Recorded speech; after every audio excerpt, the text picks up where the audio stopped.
Good afternoon. How's everybody? Well, Good. All right. How are you? Good. Good, good, good. Let's see what that ding was. I just sent an email.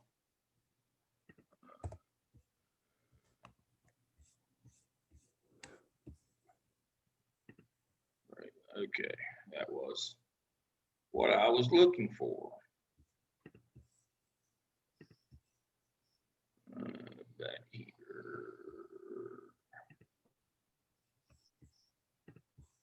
And we're back. All right. So what's going on in the world? Anything important?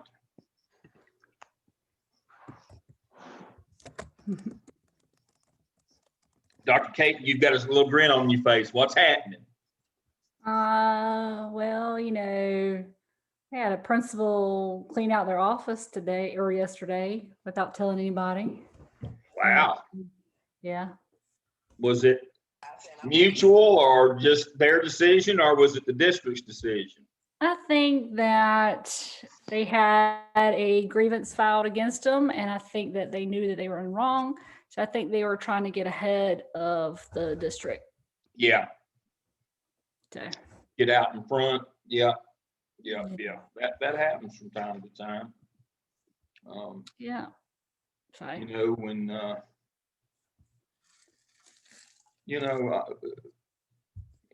you have to ask yourself sometimes, is that the hill you really want to die on? Some of the decisions that you make and some of the things that you do, is it really what you want to do? Now, welcome everybody. We're going into personnel tonight, and one of those critical conversations that I have with my EDCI doctoral add-ons, folks who are either in dissertation phase, who have completed their doctorate in curriculum instruction. And not a lot of those folks want to be school administrators. They want to be central office C&I people. But one of the things that I talk about with them is, you have to make these decisions about what's important. Is it really important what t-shirt a kid's wearing? Or is it more important about what's going on in the rooms? Some of those decisions that we make, especially in the area of due process and discipline, those are the ones that tend to get us, where we know we've done something wrong, or in the area of personnel. And that's kind of tonight. We've done something wrong in personnel, or we've done something wrong in due process. Those are the kind of two things that get us, other than the finance. But we all know that finances will get you. So there's a lot of things that can get you. And it's kind of like, 603 is about all the bad things that can get you. Finances, not following due process, not keeping up with your federal programs, EC, all your special pops, and then personnel. Those are that's kind of the top five that can get you. And we have to kind of summarize it for those people. And we have a lot of our EDCI doctorals that say, I don't want anything to do with that. I just want to be concerned with instruction. Well, but in the life of an administrator, these are the things that'll get you. And sometimes, yeah. But I don't know that, I don't know the case in Pitt County there, but sometimes I guess maybe you have to make a call. Can I get out in front of this? So let me go back to full screen view here. I think everybody's muted now. All right. So, and another thing that I talk to the EDCI doctors about is you can't really lead a school. Can't really lead a school unless you're willing to let people go. Teachers go simply because they can't teach. Let good people go. You have to be able to, and willing and able to let good people go. Simply because they can't teach, because that's the only way you can build a culture of teaching and learning. And that's kind of leads us into tonight, which is about personnel. That's not all about letting people go, but that has to be part of it. So I wanted to look at our discussion boards. Let me share my screen and look at our weekly schedule. Again, welcome everybody. Appreciate you being with us tonight. Let me share my screen and get this document up. Okay, we're at Zoom session 10, this is actually week 11. We're getting down toward the end. Next week will be your case study 3 on Jimmy and Willie. Again, to what Dr. Caton was saying, somebody cleaned out their desk today, and my response is, this really the hill you want to die on? This is the perfect time, for a case study like Jimmy and Willie. Is this really the hill you want to die on? Being on the wrong side of history, even though it may be popular in your community. Is it really the hill you want to die on, breaking the law on Jimmy and Willie? On something that's as insignificant as is your students attending a prom. But is that really? That's what you want to define your career or lose your career over? Is so you let go to the prom. There's a lot bigger and more important things than that. But as you get into the case, you'll understand. But that's exactly what we're talking about. It's usually things like this that in the course of human events aren't really what our business is all about. But too many times administrators, for whatever reason, go down that rabbit hole, and it's a really bad decision. It's a career-ending decision to do dumb things over stuff that doesn't really matter, like who goes to the prom or not. And so that's what's coming up next week. Be ready to present your cases. In terms of our discussion boards, we'll talk about facilities a little bit later on, but you should start doing your facilities walkthrough now so that you'll be prepared when we get to that, because what we've got coming up is case study and then a week off. And then the doctors, our resident principals, will be presenting facilities when we get back together on April 14th. So you need to go ahead and do your facilities walkthrough now to be prepared for them when they get to you in a couple of weeks. Remembering next week is case study, and the week following is Easter break. And so, but I put this there, this there, so that you would have time to be prepared and have done that by the time that you have class with them that night. We'll all be together, but they're going to lead that class on facilities. So for this week, you were to interview an administrator about HR practices in terms of hiring, and you were to interview someone about HR, about employee assistance, compensation plans, benefits. Now, the reason is you don't generally handle those things, but you got to know enough about them to answer some general questions like, why is my pay not right? Those kinds of things. I mean, I've actually had new teachers come to me and say, this is not as much money as I thought I was going to get. And I said, well, let me look and see. And I said, you did realize when you opted for 12 payments rather than 10 that they would reduce the monthly payment. This wasn't an IQ test. Do I want, the same amount for 12 months or 10? Who wouldn't want that? But that when you elected to get paid over 12 months in 12 monthly installments rather than 10, you had to understand that they were going to reduce your monthly amount. But they didn't know that. So simple questions like that.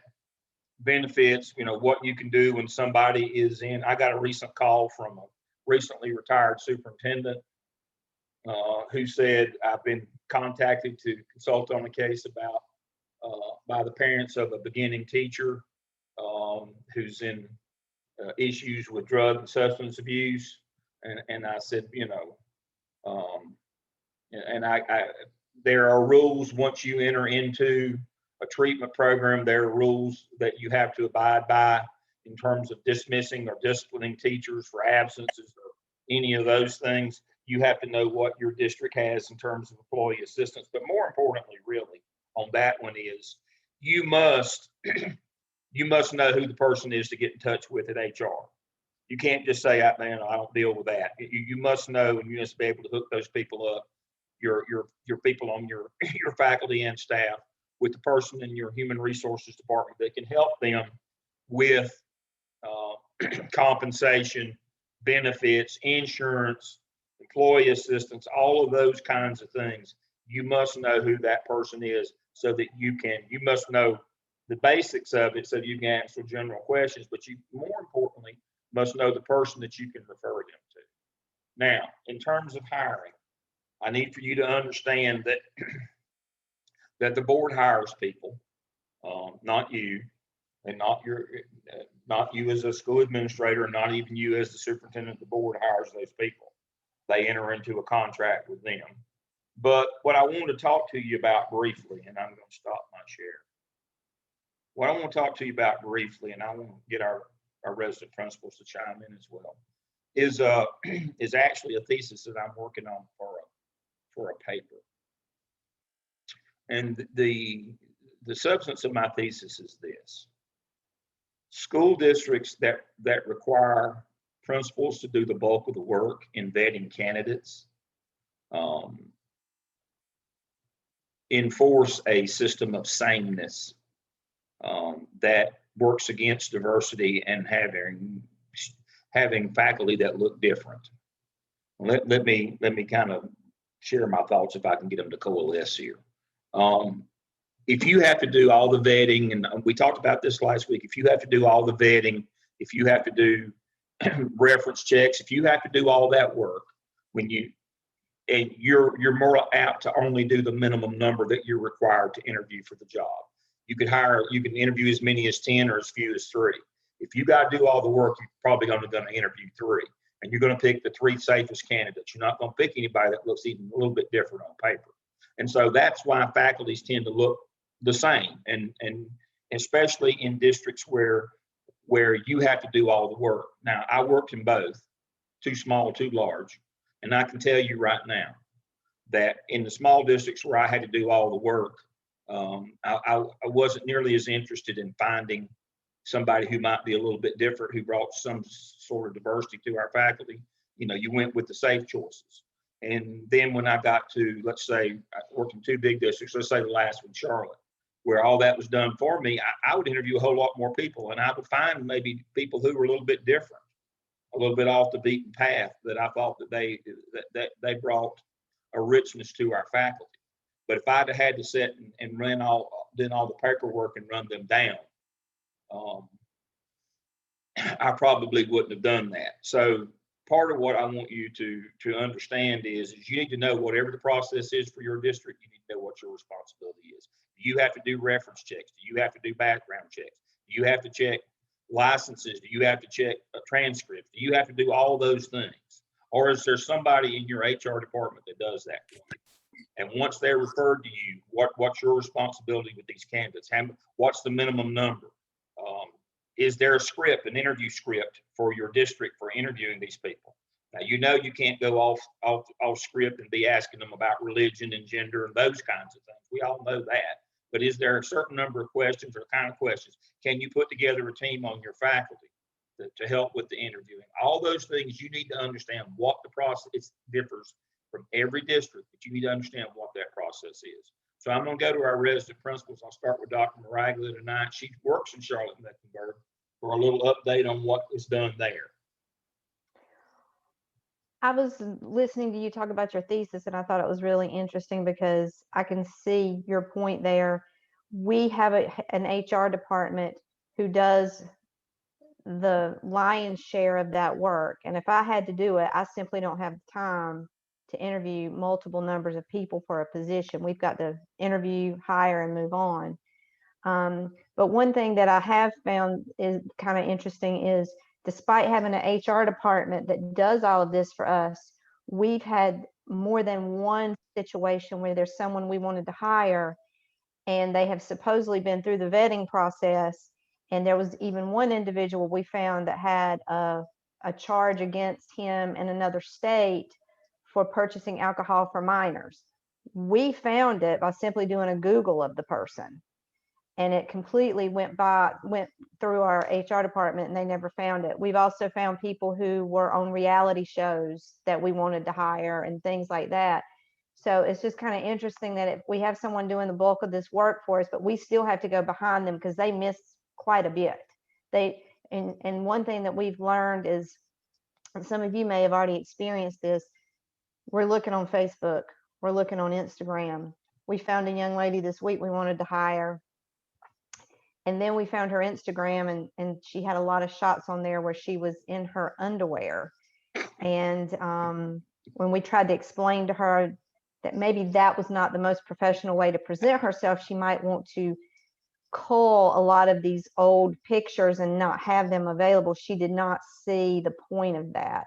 And then, so that we decided, well, if you can't see the importance of that and you're wanting to go into a professional position, then maybe we want to look somewhere else. We need somebody that's got a little bit better judgment than that. So again, just the point of this story is, even if you've got an HR department that does that for you, take some time yourself and look at what you're getting, because you'll be surprised what you may find out there that people are making public to the world. Right. And that's a best practice once you've narrowed it down. Absolutely. Even though I have to say the reality star has been a fabulous addition to the staff. Might not be a teacher. disqualifier. Absolutely. And the other teacher with the alcohol situation, it was dismissed, and he has turned out to be a fabulous addition as well. Yeah. So, you know, those kinds of things. But the timing of these things is important as well. Some districts make you do all the vetting and all the work prior to the interviews. But as Dr. Maraglia said, even the district it does for you, you get to interview these people. You know, once you've narrowed it down to your list of 2 or 3 that you like, it's not a bad practice then to do a public record search on Facebook, Instagram, Google, those kinds of things. Well, if you remember, we had a superintendent that he decided that they were not going to do background checks for a certain period of time. And so for a period of months, all the people that our district hired, there was not a criminal background check done on them. Right, exactly. You know, that so a lot you can always have somebody making a really great decision like that, and you think it's being taken care of for you, and it's really not. Yeah, exactly. So it's not a bad practice to go behind them. You know, that former superintendent, he was, that was one of the least harmful bad decisions that he made. He made a lot of others as well. True. Why he's not in prison, I'll never know. The things that he did, but that's the kind of person that he was. Is he did not want people looking too deeply into things himself or his family. Well, it was a backdoor deal when they hired him. Exactly. He should have never been approved from his past with some of his indiscretions in the past. And then he basically leveraged his son a job. And again, he wouldn't have been employable either if a background check had been done in him. So it wasn't that he was looking out for the district. He was basically looking out for friends and family when he did that. Absolutely. But that, thankfully, that period was over with, and they moved on and went back to doing things the right way again. Dr. Caton? Okay, so Pitt County is not as big as Charlotte Meck. We have to pretty much do everything on our own. And it's kind of very difficult for me because I'm the smallest of the 6 high schools. We get a lot of graduates from UCU to our schools. However, a lot of them are attracted to the bigger schools, D.H. Conley, J.H. Rose, and things like that. And they don't really hear about me because I'm out in the country. But I have not had any turnover in my core area, but it's very difficult for me in some of my CTE classes and theater. And so I usually don't have very many candidates to come through. You know, we have a system where they can apply and things like that. And so it's very difficult for me sometimes to even get 3 candidates to apply or interview. And I will look on systems and things like that. I'll call the university, I'll ask, you know, people and things like that. So it's very difficult for me sometimes to get people. And then what happens then, of course, you know, I'm the one who has to call the references. And then of course I have to tell them, you know, I would like you at my school, just know it's pending approval of the board. You have to do your background check and all that kind of stuff as well. They do tell us, you know, they give us suggested interview questions. We don't have to use those. Of course, you know, when I interview, you know, just good HR policy is whatever you ask one candidate, ask them all. If, you know, don't not ask one of them and not ask another. I always take up my interview questions from all my people when we do one, and we rate them and don't talk about them first, and then I'll look at the ratings and things like that. I always, when I interview, of course, I have a team. Myself, my assistant principals, usually the department chair is involved. And some principals, they actually have them teach a lesson for them. I generally have not had that, but there are some that will do that as well. So That was not, when I was in the building, that was not a standard practice. However, here at the university level, that has become a popular thing, is to have somebody come in and do a demonstration lesson. What I have seen from that so far, the time that I have been here at the university, we've only started doing it in the last 3 years. What I would say is that it's pretty relevant. We hired one fella, and after he presented his lesson, I was asked to give my opinion of his lesson.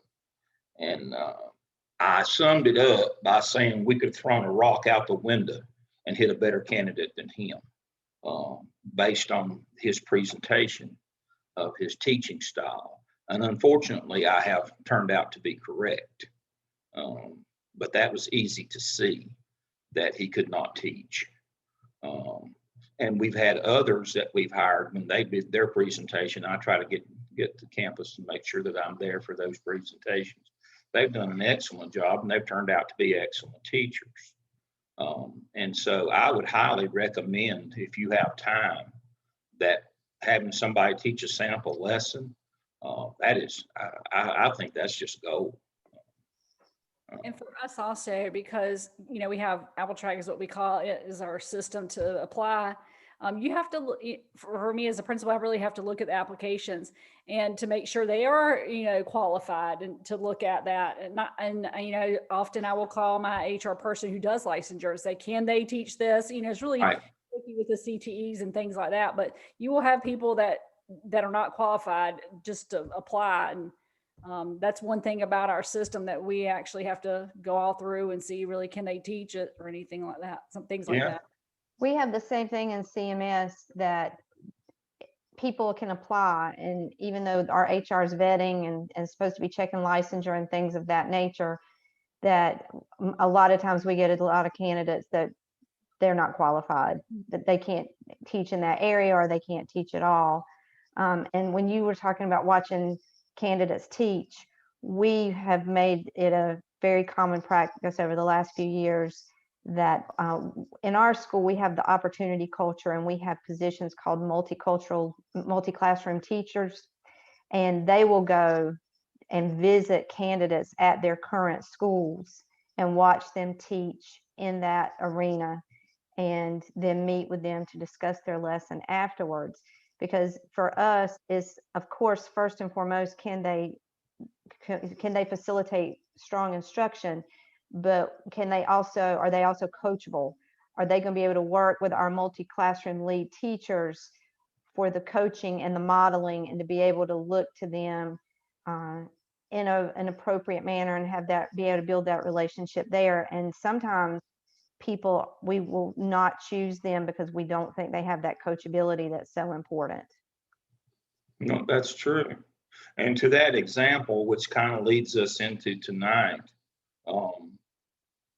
you have to decide what's important when you're making hiring decisions, and that's the first of the modules tonight, is hiring decisions. And so let me share my screen with you on that. We do have a very long and involved PowerPoint. And so I'm not going to go through all this step by step, but you have the technical side of hiring, references, background checks, whatever your system is. And then, do you use interview questions, or do you get to make your own, those kinds of things. But in general, hiring decisions, it's got to be about the person. Do they have the capacity to do this job, or the capacity to be coached well enough to do this job? And of course, this, if you want to know about hiring, I've got everything you need to know in here. It's about all the legal part of hiring and all these different things. But I've got some things in here: make good informed decisions. And this is Dale's opinion now. Be thorough. A sub is better than a bad hire. I firmly believe that. That is kind of that's kind of that's one of those, you know, those big rocks for me.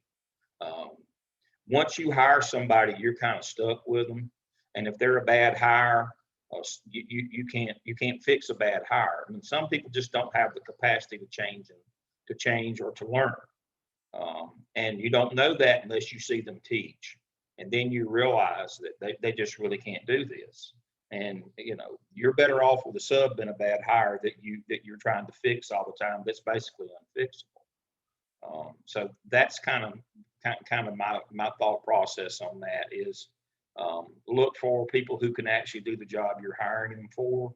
And you know, even though you might be in a place, and I'm like Dr. Kate, and I worked in a place where, you know, I just had to flag down cars on Main Street, and you want to come teach for us. We just didn't have applicants. And you get out into the either end of the state, and you get out into the more rural areas, you're just begging for anybody. But you can't just take warm bodies. You have to hold yourself up to get somebody better than that. You know, some of the questions you have to ask yourself: do you have the best candidate available? Would you want your child in this person's class? How will it impact your culture? You can't hire people who can't teach if you want to build a culture of teaching and learning in your building, and that's a biggie for me. How will this person impact your community? And so those are some of the things. And so it's a pretty good, you know, it's a pretty good PowerPoint, but it covers pretty much everything that you need to know legally and ethically. And it covers a lot of those things. Of course, it goes back, you know, to all the things that we've learned so far about the process. And so it's a pretty inclusive PowerPoint that you should spend some time with. I'm not going to read it all to you, but again, I want to implore you, don't hire people just because they're available. That's not good for the culture of teaching and learning in your building. And so a bad hire is worse than no hire, in my opinion. And I would implore you to understand that. And this notion, again, I'm not a big Collins fan. Jim Collins, good to great. He just talks about, you know, just getting people in the right seat on the bus. Some people just can't be on the bus. And the best way to get rid of them is don't get them to begin with. Sometimes people just can't do the job that we ask them, that we're hiring for. And you've got to know that you just, well, I just need anybody. Well, no, anybody. A sub's better than just anybody. So that's my rant on that one. All right, so I've covered that and that. I want to show you now this is for hiring this is for hiring principals, but I want to show it to you. Let me close that.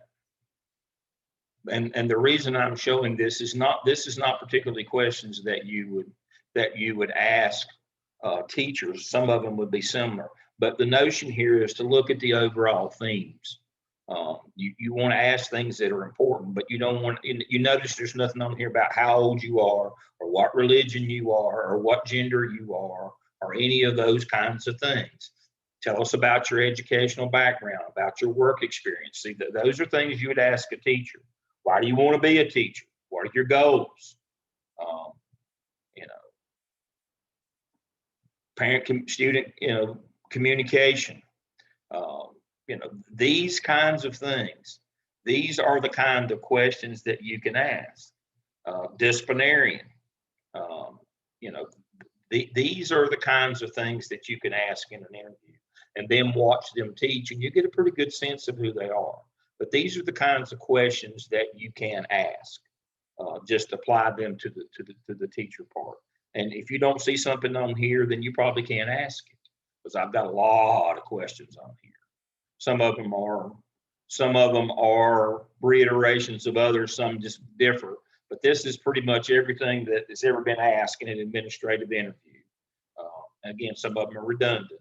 But if you see something, if you go through this list and say, well, I'd like to know about this or that, then there's a reason why it's not on the list. It's one of those that you should not ask in an interview situation. I will tell on myself, I did ask a man in a teacher interview one time if he wore a chicken suit. Probably was an inappropriate question, but it was relevant to the community that I was in.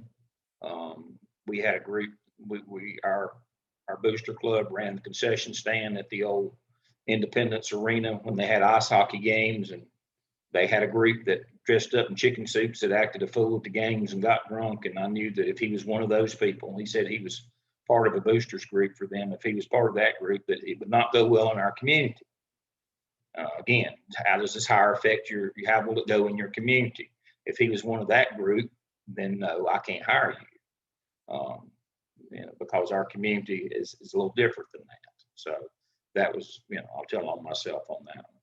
So those are the questions that you can look at this and you can see the kinds of questions that you can ask teachers along the way, or assistant principal if you're a principal and you're hiring them. It's also something that I'll cover when we go over interviewing materials later on April the 8th when I do the interviewing session. These are the kind of questions that you'll be asked. And so if you look under interviewing materials in our class shell, you will see, and they're down here toward the bottom, this interviewing materials, you'll see that same set of questions. These are the ones you can be expected to be asked on the third level principal interview round. And so again, I will be doing a session on April 8th. That's a Thursday. At 7 o'clock, you're all being invited to that one. Under interviewing materials, I have the link to join me, and I'll be doing an hour or so on what to expect in terms of an assistant principal interview. I'll go through the 4 types of interviews that you can expect to be done. I've got all the materials that I'll be covering that evening have already been posted here, but so you will see that again. But those are the kind of questions you can expect to be asked. All right, so let's talk about teacher evaluation now. Let's shift away from interviewing and hiring. Let's talk about the other part of personnel, which is evaluating the professional staff that you have. North Carolina has an evaluation manual, and you evaluate teachers using an instrument based on North Carolina teaching standards. Same for South Carolina. It's all based off McGrill, which is Robert Marzano's Midwest Consortium. It's all based on standards. When you evaluate these people, please remember that right now in North Carolina, and I'm going to ask our resident principals to chime in on this, I believe it's 80-20 right now, where 80% of a teacher's evaluation is based on the instrument, 20% on EVOS. There was a movement, or is a movement, to get it to 50-50, but we're kind of stalled at 80-20. So 80% of their evaluation is based on this instrument, and you evaluate them on standards. As you can see here, standard 1, teachers demonstrate leadership. Standard 2, teachers establish a respectful environment for a diverse population. Teachers know the content. So these are the things that you evaluate them on, and they kind of fall in line with how we do our evidence artifacts in the Mels program, because if you look at the school administrator handbook, how you'll be evaluated once you get your assistant principal or principal job, you are evaluated on the basis of evidence artifacts, evidence being your written documents, artifacts being the byproducts of what you've done. And they even give examples of what artifacts will be. That's why we teach you in a method of evidence artifacts. Well, teachers, they are evaluated on standards as well, and what they have to put together in terms of a portfolio as well. And so you'll need to make sure that you have spent time with the teacher evaluation manual. You'll be trained. Now, let me stop my share. Here's what you have to understand. When you get hired as an AP in your district, whatever district it is, whether it's one you work in or one you want to work in, when you get hired as an AP, my suggestion to you is your very first thing that you need to do, and even if doesn't matter what else is going on in the world, the very first opportunity that you need to take to get trained and certified to do observations in your district. Every district has a training system where they certify you to do formal teacher observations. That needs to be number one on your list. Number two needs to be Power School, understanding and how to enter information and how to use Power School. But number one better be doing teacher observations. And here's the reason why. Every school has a certain number of observations that they have to do. Now, we're not talking about you should try to do walkthroughs as many as you can, but we're talking about formal observations. And teachers get a certain number of formal observations based on their status, their licensure status, if they're initial or if they're continuing, the number of evaluations that they get. Well, you total all those up, and let's say for a faculty the size of Dr. Caton's, let's say over the course of the year she's got to do 120 formal observations. Well, normally what you do is you take her and the number of assistant principals that she's got, let's say that's 3, her and 2 APs, and we divide that 120 by 3. That means they've got to do 40 each.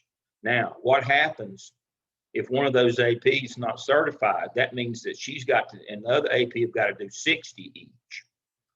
And they've got to carry the load until you get up and get certified. And so it's very important so that you can pull your weight as an administrator, that you get certified to do teacher evaluations. And that's why I said you need to start familiarizing yourself now with that evaluation manual. That won't do it, but you will be ahead when it comes time for whatever training system that your district has that certifies you to do formal observations. That's part of a teacher's due process, and you can't just wing it. You can't just go in and wing it. Those documents that you create, those teacher evaluation documents, are formal documents. And so they enter, and they're entered into the state database. And so you have to be certified to do that. Dr. Caton, I'll start with you. Yeah, I just sent a chat. I don't know if it's appropriate or whatever, but this is what I just shared was a rubric, and I actually got it from Guilford County School. It is very old, but when I was a new AP, I wanted to make sure that when I gave ratings and things like that, I could say things that they could do to help with their ratings and all that. So that was just a guide that I used as a new AP that I just sent to everybody. If you want it in the chat, it kind of gives you ideas of some things that you can talk about. Because, you as a new AP, you're going to go to a teacher, a veteran teacher, and you're going to maybe give them, accomplish, and they're going to say, why didn't I get,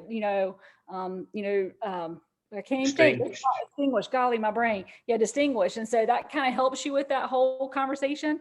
I didn't, that's just something I used when I was, younger newer as an assistant principal. But what was your question? I apologize. No, that's exactly what we're talking about. Is your feedback must be actionable. But what training system does your district have for new administrators that aren't certified yet to do those formal observations? So, of course we have to have go through all the training with the HR department. They go through all the standards and all that kind of stuff. Your principal fellows, we usually get some of those. They, of course, they're not able to do your observation, so they can do a peer observation for you. Right. But all my administrators are good to go for that. I have an observation calendar I set up at the very beginning of the year. I'm the one that does all the first beginning teacher observations. And then I split all of mine up according to departments.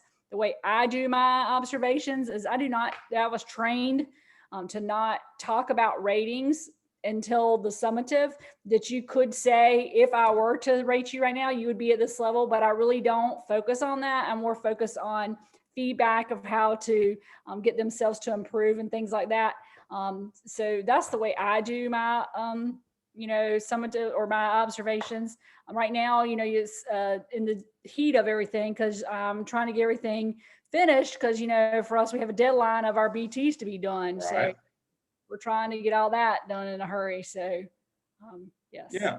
So the training is done through your HR department. Yes. And so, you have a standard document that your district will train you, but you've got to make sure as an AP that when you get your job, that's first on your agenda. When is training, and you got to clear your calendar and go get it done. Because like Dr. Caton said, even if you're a principal intern, a full-time intern, You're not allowed to do teacher observations. You might do peer observation, but until you're certified by your district, you cannot do formal observations because these documents are official documents. I can't stress this enough. Oh, I've done teacher observations before, or I've done, no. You've got to be certified to do these. And you've got to understand how the system works and how the ratings work. Now, again, as Dr. Caton said, along the way, you've got to be able to do formative work along the way where you give actionable feedback.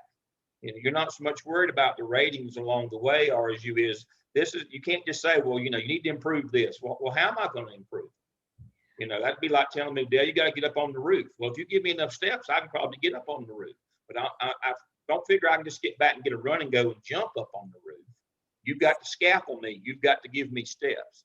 And that's what the difference between formative and summative. And that's what the manual explains. And that's what your training will explain. It will give you tools for your toolbox to help teachers improve along the way. But as Dr. Caton alluded to at the end, there are certain benchmarks that you've got to hit, number and the timing of all these things. And I'm going to go over, that's the last thing we'll cover tonight, is my professional growth plan that hits all those marks along the way.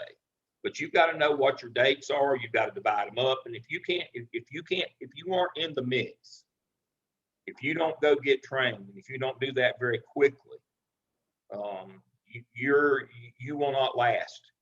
Your principal, that won't endear you to your colleagues. So you've got to understand that you've got to make that commitment early on. Dr. Maraglia. Before you say something, Dr. Maraglia, can I interject two things? Yeah. For me also, we have a walkthrough schedule. We get into classrooms every week, and when we get out of your classroom, at my school, we started that. We were going to send you a reflective question.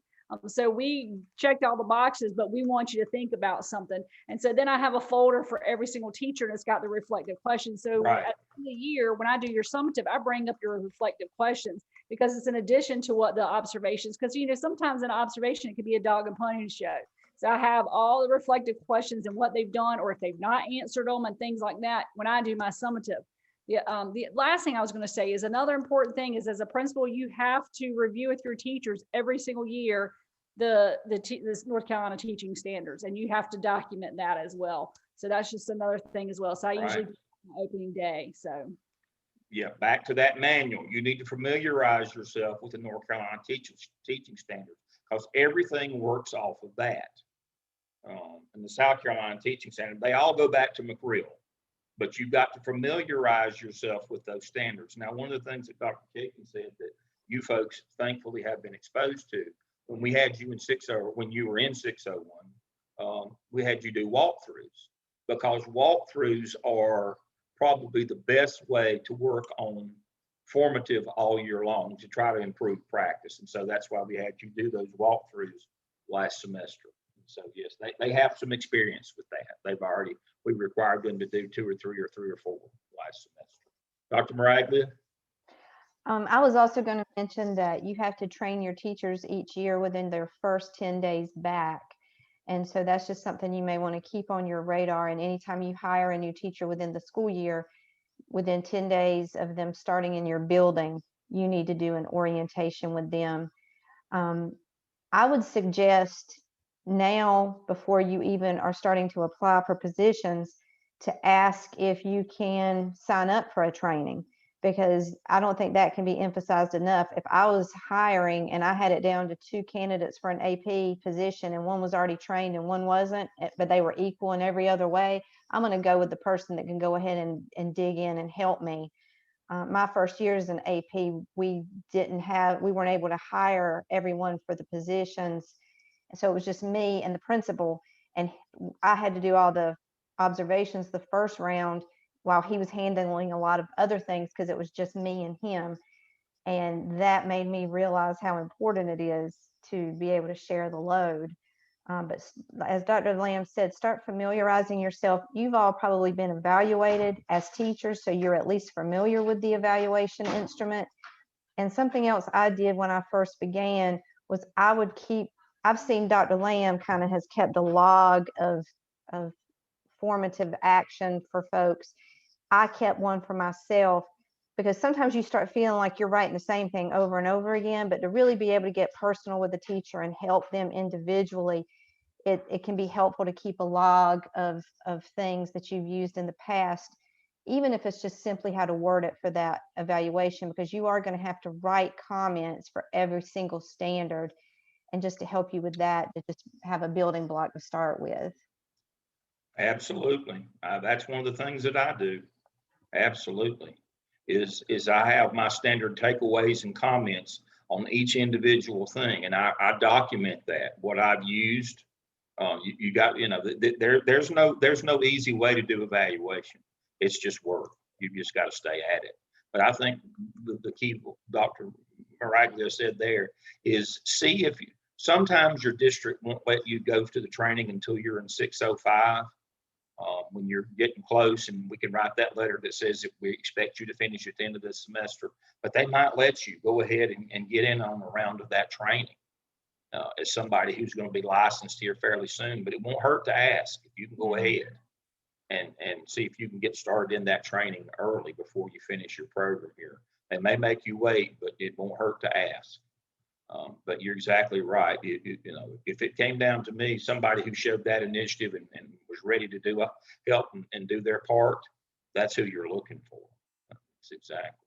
So again, 80% of a teacher's evaluation is based on this instrument, this documentation that we've been talking about tonight. The other 20% is based on their EVOS growth score. Now, EVOS, as we know, is value added. How do your kids make a, so there's two measures. Number one, does a teacher do 85% of their students make expected growth? And then in the school, do 85% of the teachers in a school make expected growth? So that, do 85% of your students as a teacher, do 85% of your students make expected growth? 20% of your evaluation is based on that. So now, the thing that I have to do first when we start talking about EVOS is dispel some of those urban legend, wives' tales kind of things. There is no particular group that is easier or harder to get growth out of. The variance is controlled for. And so we have these notions that teachers, I want this group or I don't want that group because they're easier to get growth out of. No, they're all the same difficulty. That you have the potential to get growth out of all groups because every individual kid gets a growth score. It's not a group score. It's that child's score based on their independent variables, their personal characteristics. And so let me show you. Let me share my screen. So under 602 lesson plan, and we teach this in 602. It's a simple linear regression that is then evolves into an algorithm, and it's fairly simple. We look at all the independent variables and how they relate to the dependent variable, and it looks like this. So here are the things that matter. Now, this is not Dale's opinion, and this is not racist or discriminatory. After 30 years of dumping test scores into a database and running an analysis of variance, here are the things that we know, and we have this data on every child. And so this is how a child's, people say, well, where'd they get that growth score? They just come up with that. They just make, no, they didn't make it up. So here's how it works. Race is 30%, mother's education 15, father's income 15, teacher 10, district 5, school 5, grade 5, age 5, gender 5, and previous test scores 5%. That's the algorithm. That's what analysis of variance from 30 years of standardized test scores tell us. And so the teacher's only 10%.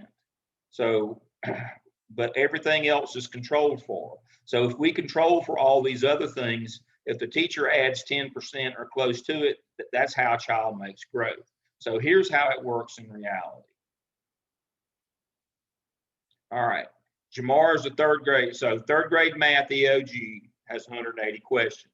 So the total raw score that any student could make on that is 180. The question is, what score, how many out of 180 does a kid have to answer correctly to show a year's growth on this math test at third grade EOG? So here's how it works. Jamar's a third grade student in Charlotte Mecklenburg. His dependent variables are, he's black, he gets 20 out of 30. White would be 30 out of 30. Hispanic would be 15 out of 30. That's not racist. That's what historical test scores tell us. The amount of variance in that particular variable. His mother has less than a high school diploma, 5 out of 15. Beyond 4-year degree would be 15 out of 15. No father in home, 0 out of 15. Father's income in excess of 150 would be 15 out of 15. Teacher 10, we always assume the teacher at 10. CMS is a high wealth district, that's 5 points. Low wealth district would be 2. He was at Billingsville Elementary, which was a takeover school, 0 points. A high growth school would be 5 points. Grade 5, he's not a repeater, so he gets 5 points because he's grade appropriate. However, he only gets 3 points on age because he was developmentally delayed, and he only gets 3 out of 5. He didn't start school until he was 6. Gender 5, it's a math test. If he were female, it'd be 4. If it were a reading test, he'd get 4, and a female would get 5. Those are just historical scores. Previous test scores 2, he was not on grade level according to IMAP or M-class data coming out of 2nd grade. So his algorithm looks like this: 20 plus 5 plus 0 plus 10 plus 5 plus 0 plus 5 plus 3 plus 5 plus 2 equals 55%. He only has to get 55% of the questions right to show a year's growth. We multiply 180 by 55, means he's got to get 99 questions out of the 180. That would show a year's growth for Jamar. That's how it works.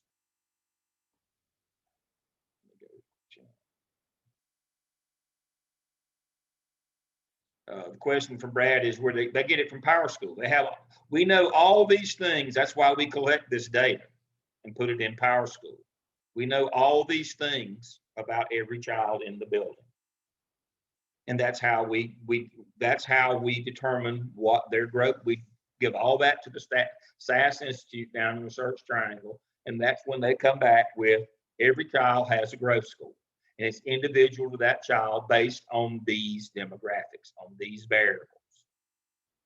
And we didn't just pick these at random. We ran an analysis of variance on 30 years of test scores, and it tells us what variables count in that score and at what level. They aren't all the same. Again, you can see they have varying levels of variance that they contribute to a test score. Yes, Brad?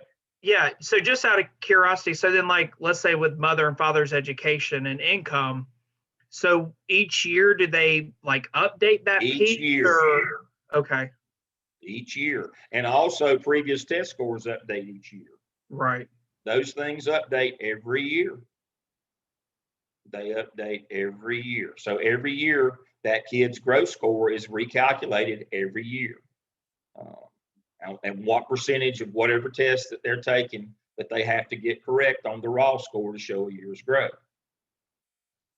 And so we simply take, so that kid's number this year is 0.55. So whatever the number of test items on whatever state test he's taking this year, he's got to get 55% of them right. Now, again, that would change a little bit if it were a reading test. He would only have to get 54% of them right. Again, the differentiation between, 5 for math for males, 4 for males for reading. So his score would be 54% on a reading test, be 55% on a math test. They also do the same calculation when they take other tests. Every kid, every year, and it's calculated for the type test that they're taking. That's why we pay SAS millions of dollars to do this. They do this every year. So what you can see here is that it doesn't matter what child you have. You could have a child that there's no efficacy, there's no truth in the notion that some kids it's easier to get growth than others. It is not, because growth is not just a single standard. Growth is variable according to the child themselves. And so 85% of your kids in your room make growth, you've made growth as a teacher. That's the other 20% of your evaluation. Do not forget. So one of the things that you're going to have to dispel with teachers when you become an administrator are some of these wives' tales or these things that they believe that are not accurate. That again, every child can make growth based on what growth is for them. if the teacher adds 10%. If you got a good teacher, they'll make growth. If they don't, they won't. Everything else is controllable. And so that's part of what you have to be able to explain as a school administrator is I'm not punishing, nor am I rewarding you with the students that I give you. Now, EVOS tells us some other things as well. It tells us what teachers teach what kind of kids best. You know, and that's one of the things that you'll have to break the cycle of seniority to teach certain kids in certain schools. And I've told you that story before. I had a European AP teacher who'd never had a kid pass the AP exam, not one time. And so I moved him out, and the teacher that I moved in, she was, you know, it was just her second semester. She was a beginner, and she said, but, you know, it's, you know, I've only been here. That I had to explain to her, it's not about time. It's not about turn or time. It's about talent. You're a better teacher than he is. You know, the data says that he can't teach a lick. He's never had a kid pass the exam, make a 3 out of 5 on the AP exam. And so those are the kinds of things that EVOS will tell you, as well as who can teach and what kind of kids they teach best. And so we actually do an in-service. Dr. Jeff Hamilton leads that, where we talk to schools and teachers. We're working with Central Middle School in Whiteville right now, where how to use EVOS to inform your classroom practices as well.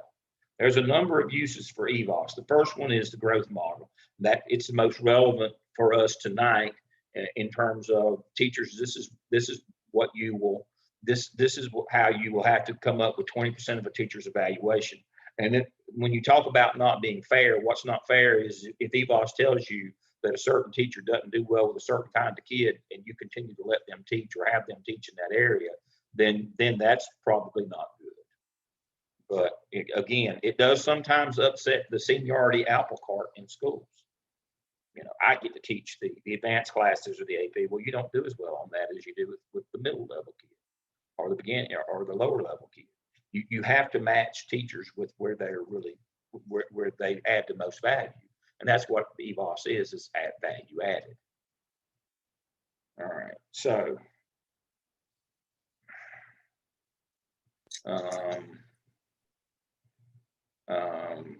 Helen says she gets the greatest growth with low mid. We group scholars based on where they were grouped. Yeah. You know, this is how it works. I mean, every teacher, for whatever reason, generally works best with a certain group, whether it be low, medium, or high, or low mid, or medium high. That there's a best fit for your teachers. That's what Collins is talking about, getting teachers in the right seats, is getting them the right kind, matching them with the kinds of kids that they get the best results with, not just moving them around because they aren't any good. Well, they weren't any good in 3rd grade, I'll just move them to 4th grade. No, you can't just pass the trash. When we talk about getting teachers in the right seat, it's about making sure there's a goodness of fit between what they get the best results with and the kids that we give them. Not just shuffle them around somewhere where we can try to avoid testing with them. Every kid deserves a good teacher. Now, in the end, when we put all this together, I call mine MTSS for teachers. 80% of the evaluation comes from the formal observations, 20% comes from EVOS. But you've got to have a professional development plan that you did last semester, and that was part of OMA Task 2 this semester. It was part of APTEL Task 3 last semester, where you put together a plan on how you're going to address your building. We had you do walkthroughs so you could figure out, you know, how if teachers were using best practices, you used a walkthrough instrument or you used Marzano. And the notion here is that our how to teach professional development. This is about how to teach. It's based on a lot of that walkthrough data. Are teachers using best practices? Are they using the things that are listed on our walkthrough instrument? Are they doing that? And so, but the notion here is you base your whole group instruction on best practices around adoption. If you have a lot of teachers that are already using best practices, then you do 30 minutes at your opening teacher workday. If none of them are using best practices, you spend the whole day. And then, you know, we work on the individual of the best practices similarities and differences, non-linguistic representation, all those things, we work on those individually in PLCs. And then we do one-on-one coaching for our BTs, our beginning teachers. And this is kind of the legal calendar of how it has to work. And then second semester, we add our low performing teachers, the ones that are not BTs, but aren't doing well in terms of their performance. And then, but in the end, if we follow this model, in the end, it brings us to an action. We can put teachers, BTs, we're working with them already, but we can put continuing teachers on an action plan, and we can move to help them with individual coaching and other activities. But we can also, if we hit our dates, like Dr. Caton was talking about, she's got to hit her dates on her BTs to get their evaluations done. We can non-renew them as well. So this notion that we can't get rid of tenured teachers, there really is no tenure on continuous contracted teachers, simply because they can't teach. We can. If we follow a plan like this, where we're getting them the support that they need, we're getting them the coaching, we've got the action plan in place. But this is, spend a little time with this model. This is, I call it MTSS for teachers, but it's an overall professional growth plan. Now, it's not about particular programs or reading or math. This is about teaching. This is about delivery methods. This is about the actual science of teaching, using best practices. This is about teaching methodology. Now, you would have a professional growth plan, maybe if you're going to do, different programs you're going to do in your school, but this is not about that. This is about your manipulation of how well being empowered in your classroom, how good a classroom teacher you are. This is not about initiatives like we're going to put this program in for reading this year. No, that's not what this is about. This is an overall matrix of the things that you've got to do when you're talking about a teacher is not a good teacher in terms of teaching, best teaching practice. This is the kind of thing that you have to do. So I'm going to stop now, stop my screen share since we're right on our time here. And I'm going to go to our principals for final thoughts on either how stupid my MTSS model is for teachers, or just final thoughts on the evening on personnel. Dr. Maraglia, I'll start with you and let Dr. Caton end us for the evening. I think one of probably the biggest lessons I've learned when I first became a principal is that I needed to trust my gut when it came to hiring people. Every time that I did not trust my gut, and even though I would interview with a team of people, I always regretted the hire that I made. And even though I want to listen to their feedback, knowing that I'm still the bottom line, you're going to still be the bottom line. You need to start learning, if you haven't already, to trust your gut and to really go with that. And that's my advice to you this evening. And please hear what she said. You, no matter what team or committee you put together, ultimately you're going to be responsible for that hire. Dr. Caton, end us up for the evening. I will say a lot of times my hires are usually beginning teachers. And I will say, to me, the biggest thing for me is having a strong beginning teacher program. I have a strong beginning lead mentor. We meet monthly with our beginning teachers. I usually make sure I provide a whole bunch of goodies at the beginning of the year so they don't need anything. I try to have them do instructional rounds to go through good teachers. I'll try to just provide them a lot of support and things like that. I feel that's very important for a beginning teacher. So making sure you have a really strong beginning teacher program and meeting with them monthly, making sure you're partner them with a good mentor, make them feel, not like they're just out there floundering. So that's one thing I would say for myself. All right, thank you both.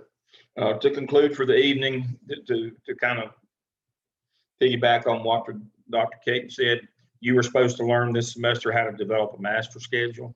I've told you one of the things I really believe in is unbalancing that schedule so that your beginning teachers and your teacher mentors don't have planning at the same time.